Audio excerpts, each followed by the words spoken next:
Венки, гадания, два костра. Что на самом деле отмечают на Ивана Купала?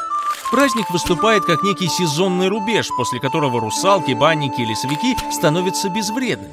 Поэтому снимаются запреты на купание и на заготовки растений. Изначально Иванов день – славянский праздник летнего солнцестояния. Его связывают с Рождеством Иоанна Предтечи, который предсказал появление Христа.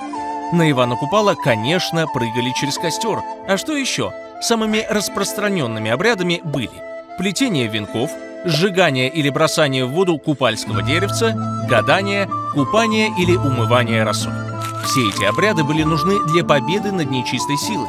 Славяне считали, что с помощью специальных ритуалов можно защититься от ведьмовских заклятий в ночь Ивана Купала. За минуту разобрались с традициями на Ивана Купала. Продолжай изучать традиции и историю по коротким роликам в сервисе Интроверт. Подробности в описании.